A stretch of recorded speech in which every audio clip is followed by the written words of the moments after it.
Le mardi 1er mars 2022, ce jour, un homme profite de cette fraîche journée pour se dégourdir les jambes. Il marche le long de la Weser, un cours d'eau tout proche de Bremerhaven, une ville allemande. Alors qu'il avance en étant totalement plongé dans ses pensées, il aperçoit sur le rivage ce qui semble être une valise. Cette découverte va faire basculer de nombreux destins et choquer 2 pays entiers.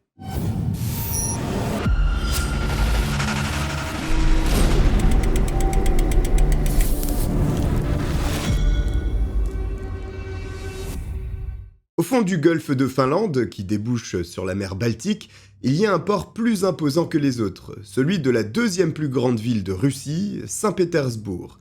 Vous la connaissez aussi sûrement sous le nom de Petrograd, mais surtout Leningrad, jusqu'à ce qu'elle trouve son nom d'origine après la chute de l'URSS en 1991 suite à un référendum tout de même. Le samedi 13 mai 1989, encore sous l'appellation de Leningrad donc, c'est dans cette ville que vient au monde Ekaterina Bulgova. La fillette, l'adolescente puis la jeune femme traversent les années paisiblement. Alors qu'elle est âgée de 20 ans en 2009, elle entreprend un voyage en Turquie avec l'objectif de se détendre, mais surtout passer des moments inoubliables en compagnie de sa famille. Ekaterina est heureuse, mais célibataire, un point qu'elle partage avec Walter Baumann, un Allemand de 35 ans qui n'a toujours pas rencontré l'amour, pourtant ce n'est pas faute d'insister afin de connaître la relation ultime. Il faut dire que Walter ne place pas toutes ses chances de son côté. À 35 ans, il vit encore chez sa mère, ne prend pas nécessairement soin de son apparence et n'est pas non plus la personne la plus habile quand il s'agit de se mettre en valeur. La plupart des contacts qu'il parvient à établir avec d'autres femmes se font principalement grâce à des applications dédiées aux rencontres entre personnes célibataires. Walter réussit à se débrouiller parfois, il est même déjà allé en Russie pour rencontrer une femme avec qui il avait entretenu une correspondance durant de longs mois. Malheureusement, le passage du virtuel au réel n'a pas été couronné de succès, la jeune femme russe ayant refusé de poursuivre après avoir franchi le cap de la rencontre physique. C'est alors qu'en 2009, pour oublier ses peines de cœur, il décide lui aussi de partir en vacances en Turquie. Le hasard faisant bien les choses, il loge dans le même hôtel que la jeune Ekaterina Bulgova. Leurs regards finissent par se croiser et à la surprise de Walter, la jeune russe porte un fort intérêt à sa personne. Il n'en revient pas. Lui qui rame habituellement avec la jante féminine, parvient à séduire cette charmante fille qui, évidemment, le fait totalement craquer. C'est alors un amour de vacances qui débute pour se prolonger tout au long de ce voyage en Turquie. Toute bonne chose a une fin. Ekaterina ainsi que Walter doivent chacun retourner dans leur pays respectif, la Russie et l'Allemagne. Cela dit, cela n'empêche pas le couple de rester en contact. Ils échangent leurs réseaux sociaux et leurs numéros de téléphone afin de s'assurer de ne pas se perdre de vue. Durant des semaines entières, ils s'appellent quotidiennement, restant de longues heures au téléphone. Il faut dire que la barrière de la langue n'est pas un obstacle, puisque Walter parle très bien russe après avoir séjourné un bon moment au Kazakhstan. Cependant, pour que la relation perdure, l'homme se rend à plusieurs reprises à Saint-Pétersbourg en vue de passer des moments privilégiés avec la femme qu'il considère comme la prunelle de ses yeux. À cette époque, Ekaterina est encore étudiante à l'université, mais envisage la poursuite de ses études en Allemagne, à Hambourg plus précisément, pour se rapprocher de Walter. Aussitôt, en apprenant la nouvelle, ce dernier met tout en œuvre pour qu'en 2010, la jeune femme intègre l'université allemande. C'est ce qu'il se produit, Ekaterina pose ses valises dans la ville de Bremerhaven, où vivent Walter ainsi que sa mère, dans une charmante maison au milieu d'un quartier résidentiel. Ce déménagement ravit bien entendu Walter, mais reste un mystère pour les proches de la jeune femme qui ne comprennent pas réellement pourquoi celle-ci s'intéresse à lui. Premièrement, à cause de l'écart d'âge entre les deux. Plus de 15 ans, ce sont plusieurs générations qui les séparent. Ensuite, même si le physique ne fait pas tout, beaucoup pensent dans l'entourage de la jeune femme qu'elle pourrait former un couple avec un homme plus présentable. Seulement, Ekaterina, c'est Walter qu'elle choisit. Elle ne délaisse pas pour autant sa famille en Russie, à qui elle rend visite dès que l'occasion se présente. Mais surtout, elle reste en contact permanent, notamment par téléphone. La jeune femme poursuit ses études spécialisées dans la gestion d'entreprise. Sa relation avec Walter se déroule à merveille, et le mariage est donc naturellement planifié. La célébration est absolument magnifique. C'est un jour exceptionnel pour les 2 nouveaux époux. Même si la relation entre Ekaterina et Walter semble au beau fixe, il y a tout de même une ombre au tableau. Rien n'est jamais totalement parfait.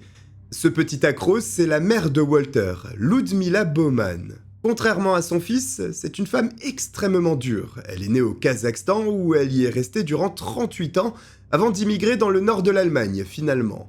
Sa carrière professionnelle s'est rapidement développée autour de la chimie, Ludmila devenant ingénieure dans ce domaine. Puis, elle s'est tournée vers l'enseignement. Elle n'a eu qu'un enfant alors qu'elle était âgée de 18 ans, Walter, qui est la prunelle de ses yeux, s'expliquant peut-être par le fait qu'il est fils unique. Ludmila a des origines allemandes, c'est ce qui l'a conduit à repartir en Europe centrale à Bremerhaven. Là-bas, elle devient chercheuse au sein d'un institut marin étudiant le changement climatique global, ce qui est un très bon poste. A priori, il s'agit là de plutôt bonnes conditions de vie, et l'entente avec son fils est bonne également. Alors pourquoi Ludmila serait-elle un obstacle au bonheur du couple tout fraîchement marié ? Eh bien parce que l'importance qu'elle attache à son fils est hors norme. Il a beau avoir passé la quarantaine, lorsqu'il s'absente, Ludmila n'hésite pas à lui téléphoner toutes les heures afin de se renseigner sur l'heure de son retour et sur la raison de son absence. Un comportement très intrusif de la part de la belle-mère d'Ekaterina, qui ne voit pas nécessairement d'un bon œil ce genre de choses. Simplement, la jeune femme comprend bien qu'elle n'est pas chez elle et doit s'adapter un minimum. Alors elle prend son mal en patience et tente de s'acclimater à ce nouvel environnement. Seulement, les choses ne vont pas en s'arrangeant. Après le mariage, la présence de Ludmila dans la vie du couple ne s'atténue pas et, au contraire, l'immixtion de celle-ci dans le jeune couple accroît. La mère de Walter épie le moindre fait et geste des deux époux. Surtout, elle se met à critiquer ouvertement Ekaterina, lui reprochant d'être une mauvaise femme, une mauvaise ménagère. La jeune femme tente bien, dans un premier temps, de recadrer sa belle-mère, tout en restant le plus cordial possible afin de ne pas dégrader la situation. Cependant, cela n'a pas d'impact. Ludmila continue ses reproches constants à l'égard d'Ekaterina. Ces derniers grimpent même d'un cran lorsque la mère reproche à sa belle-fille de s'habiller comme une prostituée. La cohabitation est un calvaire pour la jeune femme. D'autant plus que Walter apparaît assez détaché de tout cela. D'une part, il est habitué à ce que la présence de sa mère soit particulièrement pesante. D'autre part, il n'assiste pas vraiment à ce genre de scène. Walter travaille au port de Bremerhaven. Il gagne très bien sa vie, environ 4000 € par mois, mais pour atteindre ce montant, il occupe souvent son poste durant les fins de semaine ainsi que les jours fériés, quand les deux femmes se trouvent à la maison. D'ailleurs, il pourrait résoudre le conflit entre Ekaterina et Ludmila, ses revenus sont suffisamment confortables pour déménager, mais il est avare. Le moindre euro qu'il gagne, il préfère l'économiser plutôt que de le dépenser. C'est pour cette raison qu'il a de grosses économies de côté. La jeune femme subit plusieurs années durant le comportement exécrable de sa belle-mère ainsi que la passivité de son époux à ce sujet. 2017 est une année qui va rebattre les cartes, puisqu'Ekaterina tombe enceinte. Le couple s'apprête donc à accueillir leur premier enfant. C'est une double bonne nouvelle pour Ekaterina. Déjà parce qu'elle s'apprête à donner la vie à un enfant, mais aussi parce que cela pourrait être le ticket de sortie de la maison de Ludmila, ce qui offrirait une bulle d'air. Il n'y a pas assez d'espace chez la mère de Walter, alors le couple cherche une maison dans les parages. C'est un processus qui prend un temps infini, non pas par manque d'offres ou à cause d'un marché capricieux, mais parce que Walter ne souhaite pas trop voir diminuer ses économies. Avoir un enfant, oui, déménager, oui, mais à moindre frais. Finalement, une maison cochant toutes les cases est trouvée. Ekaterina est soulagée et espère qu'enfin elle ne sera plus sous l'emprise de Ludmila.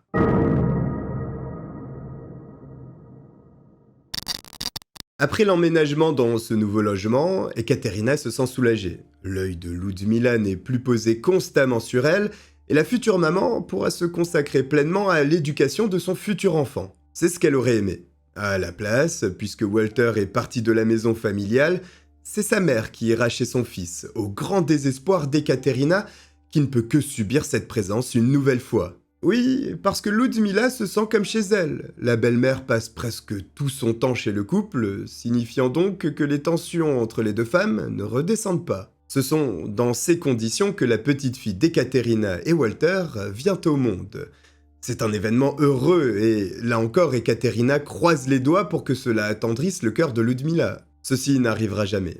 Pire, c'est l'attitude de Walter qui devient de plus en plus oppressante, pour une raison que la jeune maman ignore. Il devient très dur, contrôlant le moindre fait et geste de sa femme, et cela passe par des requêtes assez curieuses. Il empêche Ekaterina de passer son permis de conduire. Il lui interdit également de communiquer en allemand avec leur fille, souhaitant que celle-ci ne connaisse que le langage russe.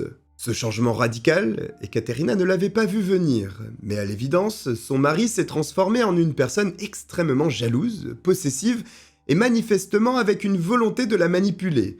Ceci engendre des humeurs très variables, mais surtout des colères inédites, ainsi que des disputes très virulentes.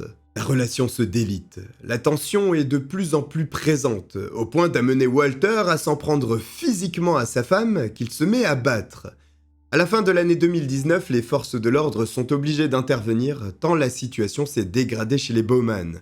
La procédure n'ira pas plus loin après que le couple annonce s'être réconcilié. Réconcilié sur le moment, peut-être, mais en aucun cas le comportement de Walter ne se met à changer, et après un très court répit, les violences physiques, tout comme psychologiques, reprennent.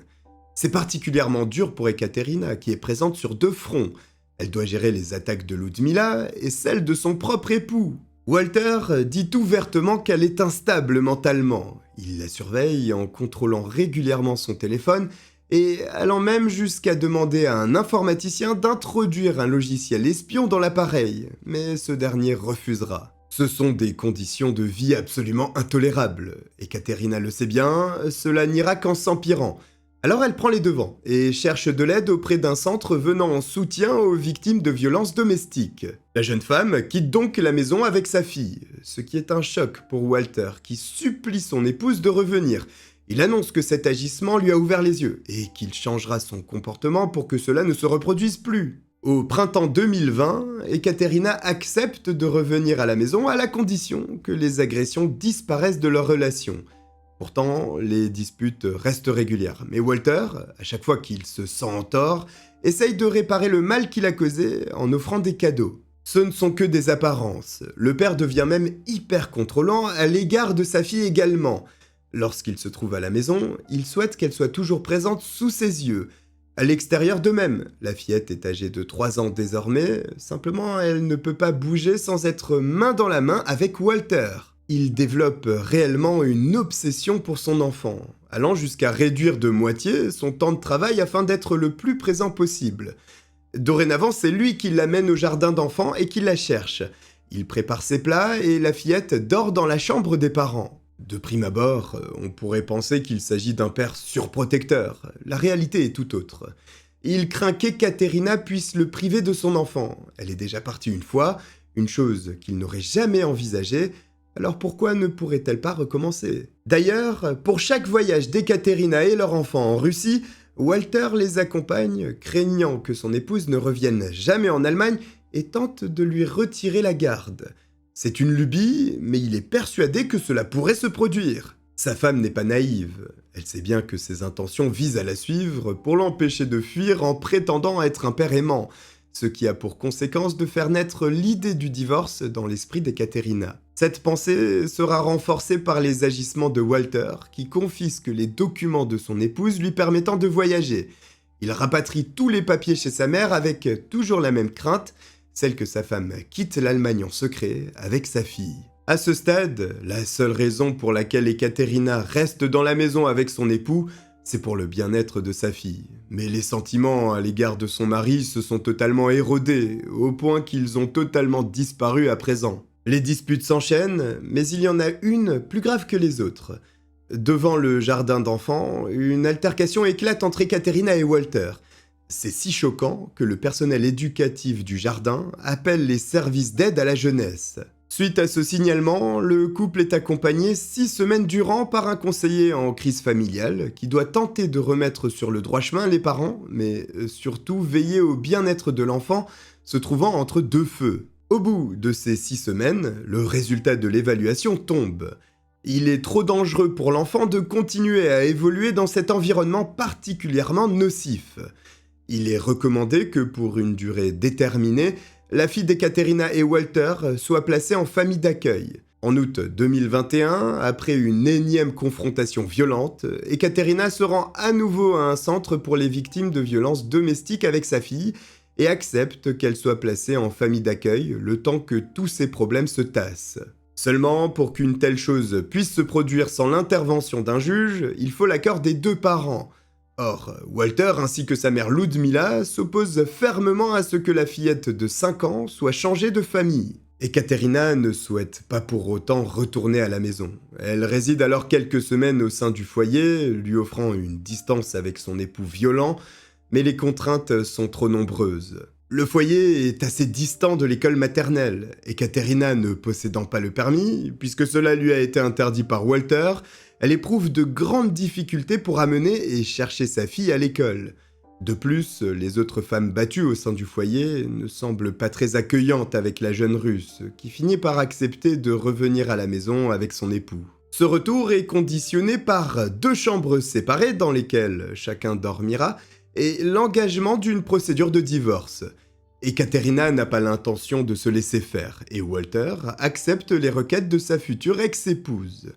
Elle envisage de plus en plus un retour en Russie. Il n'y a plus rien de bon pour elle en Allemagne et, encore une fois, Walter n'y voit pas d'inconvénient. Enfin, il est d'accord à condition qu'Ekaterina reparte dans son pays d'origine seule, en laissant leur fille en Allemagne. Afin de passer les fêtes de fin d'année auprès de sa famille, mais surtout loin de la famille Baumann, Ekaterina décide de partir en fin d'année 2021 pour Saint-Pétersbourg, en laissant la garde de sa fille à Walter le temps du voyage, n'ayant pas le choix de toute manière. Là-bas, Ekaterina rencontre un homme russe, avec qui elle échange depuis un moment par message, et cela change drastiquement de sa relation en ruine avec son époux.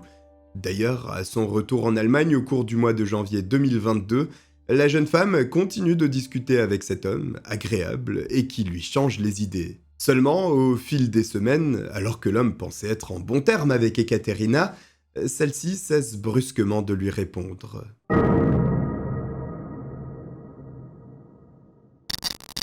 Le vendredi 4 février 2022, c'est la date à laquelle Ekaterina a stoppé toute communication avec ses proches, y compris sa famille vivant en Russie. Et pour cause, elle a décidé de s'enfuir sans laisser la moindre trace derrière elle. C'est en tout cas la version apportée par Walter Baumann à la police, s'agissant de son épouse âgée de 32 ans. D'après l'homme, qui répond aux questions des policiers, ce dimanche 6 février, Ekaterina aurait fait sa valise, dans laquelle se trouverait 13 000 € en liquide qu'elle aurait dérobé à son mari dans l'une de ses cachettes. Et c'est tout ce qu'elle aurait emporté, une valise et un pactole. Elle n'a pas pris son téléphone, ses clés, de vêtements et, plus curieux encore, elle a délaissé sa fille de 5 ans. Elle n'a plus donné de nouvelles ensuite. C'est d'ailleurs ce qui a poussé la famille de la jeune femme, après 2 jours de silence radio, à contacter les autorités allemandes pour qu'elles s'assurent du bien-être d'Ekaterina et qui a conduit les policiers à discuter avec son mari Walter. L'homme est affirmatif. La dernière fois qu'il a vu sa femme, c'était le samedi 5 février. Depuis, lui non plus n'a pas réussi à la joindre. C'est une disparition inquiétante parce que la jeune maman est en possession d'une forte somme en liquide et il se pourrait qu'elle soit tombée sur les mauvaises personnes. Si elle a pris l'argent de Walter, c'est parce qu'elle ne disposait pas d'économie, mais cela la place dans une situation dangereuse. Les autorités prennent au sérieux cette disparition. Ekaterina est recherchée dans toute la région et de nombreux effectifs sont déployés pour retrouver sa trace.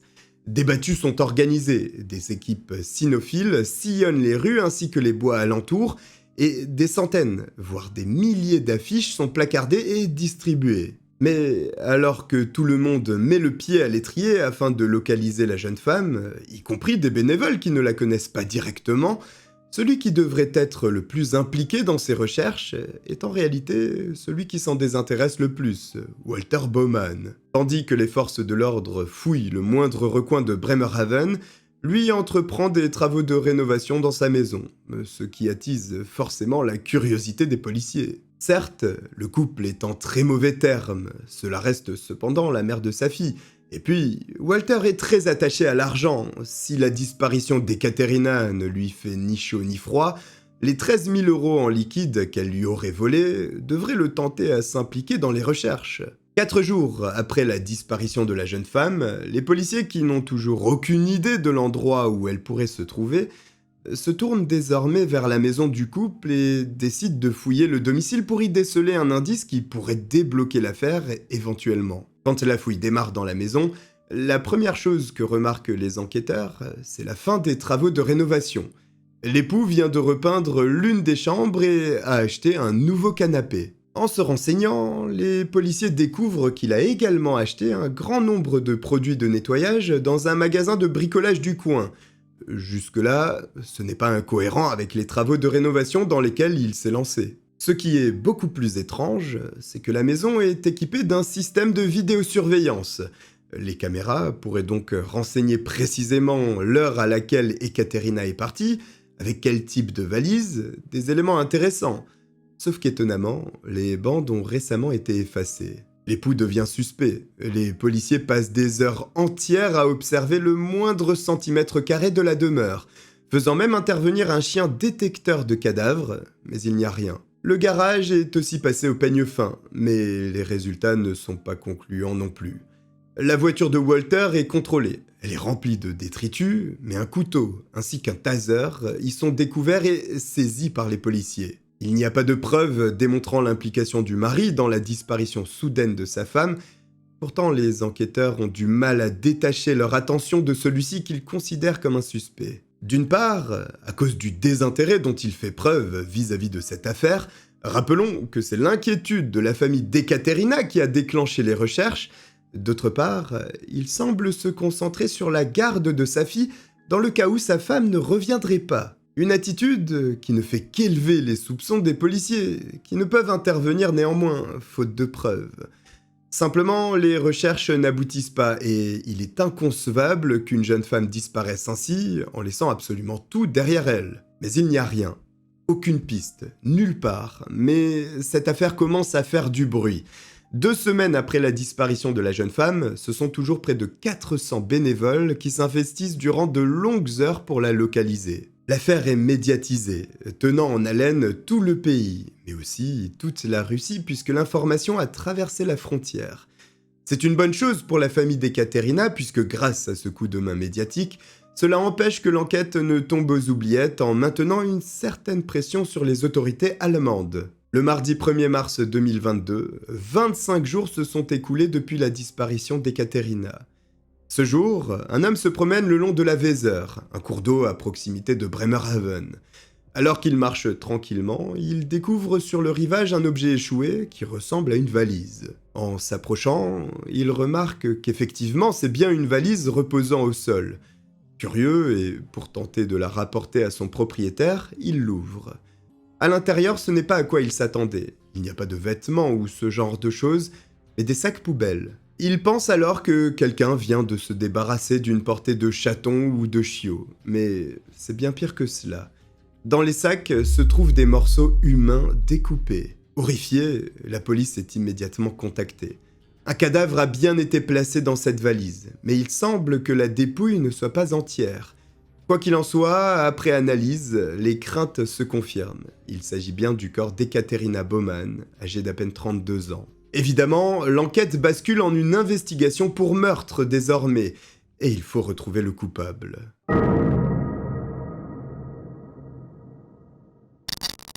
La première chose que la police note, c'est la chance qu'elle a eue de découvrir cette valise.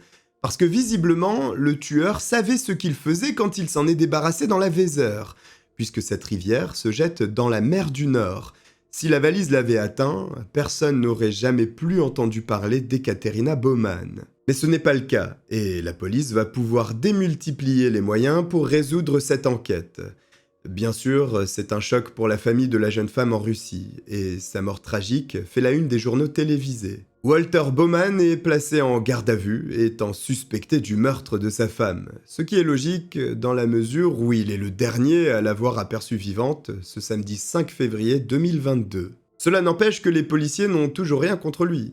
C'est alors qu'une seconde perquisition de son domicile est organisée. La fouille sera bien plus approfondie, avec la police scientifique, et plus longue que la première fois. Il ne faut pas beaucoup de temps aux équipes de la police scientifique pour mettre la main sur le flacon d'un sédatif très puissant. Alors dit comme ça, cela peut paraître insignifiant, sauf qu'il s'agit du même produit découvert dans le sang d'Ekaterina lors de l'autopsie. C'est incriminant, les soupçons ne feront que grandir au gré de la fouille. Des gants à usage unique, du ruban adhésif, une forte quantité de sacs poubelles et évidemment des produits nettoyants sont découverts. Le lien avec le cadavre de la jeune femme devient de plus en plus évident. Comme si ce n'était pas suffisant, des clés de valise ainsi que l'écharpe rose que portait Ekaterina sur son dernier selfie sont retrouvées dans le garage de Walter. Sa veste blanche que l'on aperçoit sur le cliché est également découverte jetée dans une poubelle se trouvant sur le lieu de travail de Ludmila, la mère de Walter.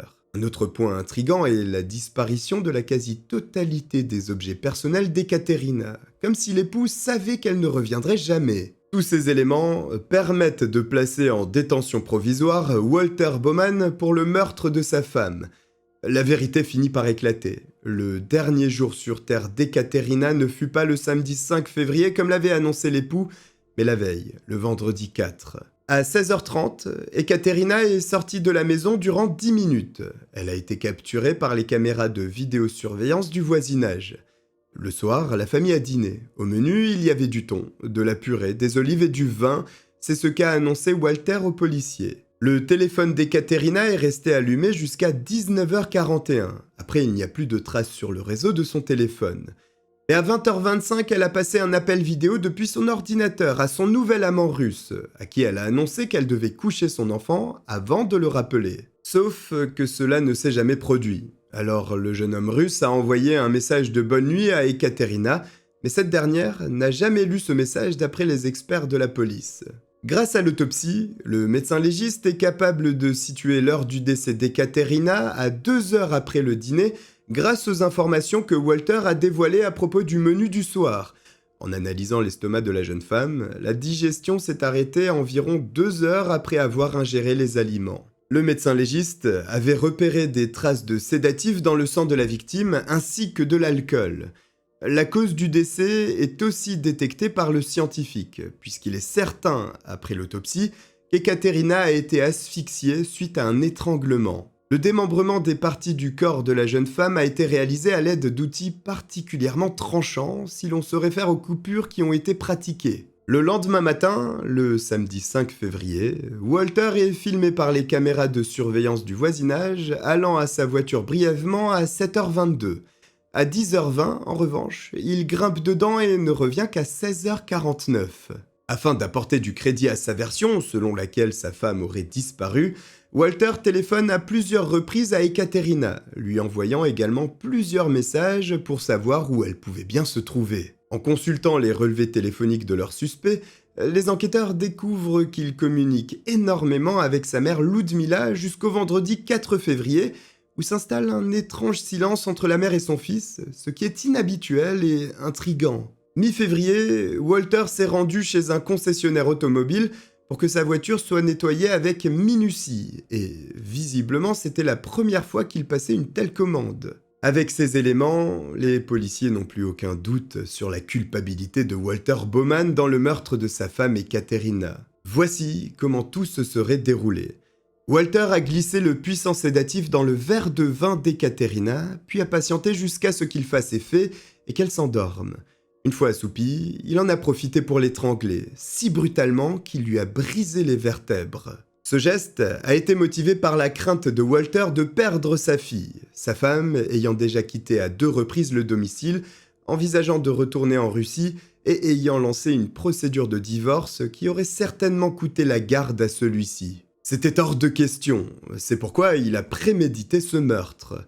Une fois décédé, il fallait se débarrasser de la dépouille de la jeune femme pour faire croire à une disparition et, sans cadavre, même s'il devait être suspecté, il aurait été difficile de l'inculper. Dans le garage, de nombreuses traces de sang appartenant à Ekaterina ont été découvertes, sur le sol et sous une étagère.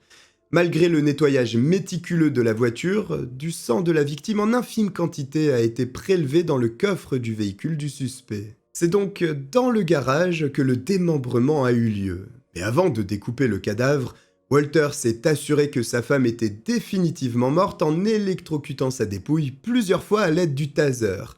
le médecin légiste ayant retrouvé des traces de brûlure correspondant à une telle arme. Ensuite, il a procédé au démembrement du cadavre qu'il a inséré dans la valise avant de s'en débarrasser dans la Weser, en espérant qu'elle disparaisse à tout jamais.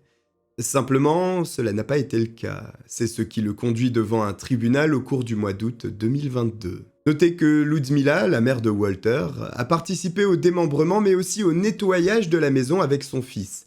C'est elle qui l'affirme. Elle va même plus loin en disant que c'est elle qui a ôté la vie de la jeune maman. Simplement, il est prouvé scientifiquement que ce n'est pas le cas. Elle tente uniquement de sauver son fils. En revanche, il n'est pas impossible qu'elle ait participé pour découper le corps et nettoyer. Seulement, il est impossible de prouver son implication sur ce point à 100%. Elle n'est donc pas inculpée, même si les policiers pensent qu'effectivement elle a joué un rôle. Notamment à cause de la position GPS de son téléphone portable qui se trouve en pleine nuit chez son fils, après l'heure du crime, avant de revenir chez elle, toujours au cours de la nuit. Mais il n'y a pas d'image de vidéosurveillance pour corroborer cette hypothèse, et aucune autre preuve directe, alors Ludmila Baumann est laissée libre. Par contre, son fils n'a aucune chance de parvenir à prouver son innocence face au jury populaire, avec les preuves médico-légales accablantes collectées par les forces de l'ordre, et sans surprise, le verdict reconnaît coupable Walter Baumann du meurtre avec préméditation sur sa femme Ekaterina Baumann. Il est condamné à une peine d'emprisonnement à vie, mais en Allemagne, ce genre de peine est automatiquement accompagné de la possibilité de demander une libération conditionnelle après 15 années de détention. La fille du couple est placée en famille d'accueil et doit se rendre dans une école spécialisée pour l'éducation des enfants traumatisés, parce qu'elle a assisté au meurtre de sa propre mère.